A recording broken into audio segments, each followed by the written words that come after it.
Hello বন্ধুরা, স্বাগতম আরও নতুন একটা এপিসোডে। Welcome to my channel medicine tips 20-র পক্ষ থেকে আমি প্রসেনজিৎ। সবাইকে জানা আন্তরিক শুভেচ্ছা ও সুস্বাগতম।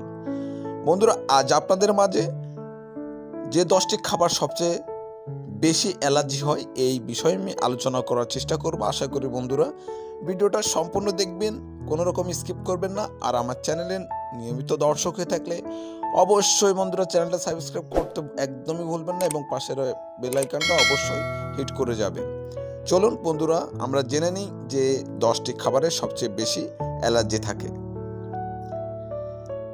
অ্যালার্জি খুব কমন একটি সমস্যা। প্রায় প্রতিটি পরিবারেই অ্যালার্জিতে আক্রান্ত রোগীর দেখা পাওয়া যায়। কারো দুধে অ্যালার্জি, কারো বিশেষ কোনো সবজি কিংবা ফলে, আবারও কারো ধুলাবালিতে। সবজির মধ্যে টমেটো, বেগুন, ফলের মধ্যে আনারস, কলা থেকে যেমন অ্যালার্জি হতে পারে, তেমনি মাশরুম বা হাঁসের ডিম খেলেও অনেকের অ্যালার্জি হতে পারে। একজনের যে খাবারে অ্যালার্জি হয়ে অন্যজনের সেই খাবারে না হতে পারে। জেনে নিন যে 10 খাবারে বিশ্বের সবচেয়ে বেশি মানুষ অ্যালার্জিতে ভুগে থাকেন। দুধ। 3 বছরের কম বয়সী শিশুদের মধ্যে 2.5% শিশুর গরুর দুধে অ্যালার্জি থাকে। তবে দুধে অ্যালার্জি থাকা আর ল্যাকটোজ ইনটলারেন্স কখনো এক নয়। গম। গমের আটা, পাউরুটি খেলে অ্যালার্জির সম্ভাবনা অনেকের মধ্যেই দেখা যায়। শিশুদের যদি গমে অ্যালার্জি থাকে তাহলে বার্লি বা অন্যান্য দানাশস্যের ক্ষেত্রেও সেই অ্যালার্জি দেখা যেতে পারে। সয়াবিন। সাধারণত শিশুদের ক্ষেত্রে সয়া থেকে অ্যালার্জি দেখা যায়। সয়াবিনস, সয়া মিল্কে অ্যালার্জি অধিকাংশ ক্ষেত্রেই 10 বছর বয়সের পর থেকে কমে আসে। ডিম।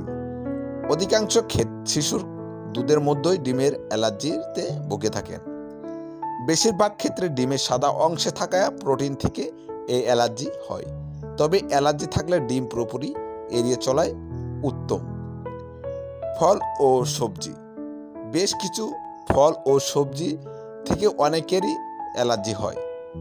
বেগুন, গাজর, টমেটো, পিস, কলা থেকে অনেকের অ্যালার্জি সমস্যায় ভোগেন। ট্রিনাইটস। কাজু, পেস্তা, আমন্ড, আখরোট, ব্রাজিল নাটে অনেকেরই অ্যালার্জি থাকে।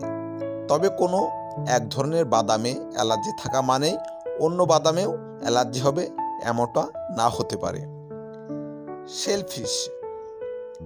এই অ্যালার্জি খুবই কমন।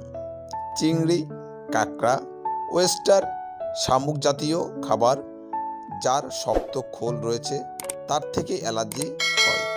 বিশ্বের প্রায় 60% মানুষের মধ্যে দেখা যায়। চীনাবাদাম। শিশুদের মধ্যে প্রায় চীনাবাদামে অ্যালার্জি দেখা যায়। মার্কিন যুক্তরাষ্ট্রে স্কুল ক্যাম্পাসগুলোতে 1997 থেকে 2008 সাল পর্যন্ত চীনাবাদাম নিষিদ্ধ করা হয়েছিল। মাছ। অনেকেরই কোনো এক বিশেষ প্রকার মাছে অ্যালার্জি থাকে। আবার অনেকের স্যালমন, টুনা, ম্যাক্রোলে জাতীয় সামুদ্রিক মাছ খেলেও অ্যালার্জি হয়। সালফাইট।